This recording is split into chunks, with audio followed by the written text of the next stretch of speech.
Quels sont les moyens qu'on a de travailler à distance pour harmoniser des relations avec une personne qui ne comprend pas les propos qu'on lui tient, par exemple? Ben, c'est de respecter ses choix et de ne pas parler de nos propos, en réalité.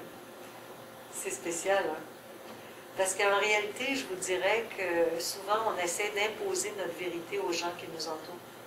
Et c'est la pire chose à faire. Parce qu'il y a des gens qui ne sont pas prêts à entendre parler de ce que c'est, ce à quoi on croit.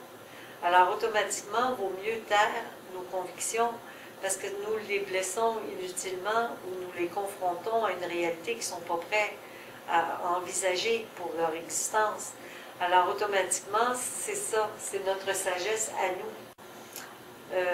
Quelqu'un qui a un propos qui est absolument, qui n'a pas de sens, je vais laisser les autres s'en occuper. Je vais laisser les autres s'en occuper. Les gens qui ont envie de se discuter ou de se disputer. Parce que pour moi, la dispute n'a aucun sens. On n'est pas là pour se disputer. On est là pour s'entendre. Je n'ai pas souvent connu la dispute, mais les incompréhensions existent. C'est ça. C'est pour ça que ça dépend du contexte.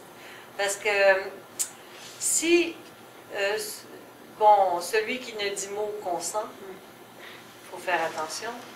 Et il faut savoir justement placer, se positionner sans blesser. Alors c'est toujours une question de discernement et d'avoir suffisamment de sagesse pour ne pas blesser. Mais naturellement, on ne peut pas toujours être dans un contexte idéal. Et ça peut arriver qu'on blesse sans le vouloir. Et si on blesse sans le vouloir, ben à ce moment-là, il faut rectifier en s'excusant. Puis, je crois que chaque chose que l'on vit, de toute façon, quoi que l'on vive, nous devons vivre. Si nous vivons des situations où la colère existe à une table, c'est que nous devons faire face à cette colère. Et il y a quelque chose en nous qui doit absolument se réajuster si ça vient nous incommoder. Je crois que si nous vivons certaines situations, c'est que nous devons avoir une réflexion intérieure, profonde par rapport à ce qui vient de se passer. Si c'est une guerre économique ou une guerre de famille, nous en sommes responsables. Nous devons la vivre pour comprendre quelque chose et grandir. Et pardonner et se pardonner. Parce qu'on ne peut pas être parfait. On n'est pas là pour être parfait.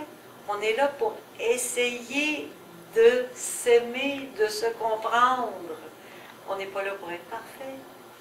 Alors, à partir du moment où on s'imagine qu'il faut être là, il faut être parfait, il faut être bon, il faut être généreux, il faut être...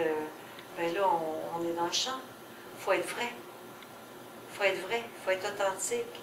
Et si on se sent triste, il faut le dire, je me sens triste, ça m'affecte ce que tu dis, ça m'a touché, ça me fait de la peine, au lieu de rentrer dans la colère.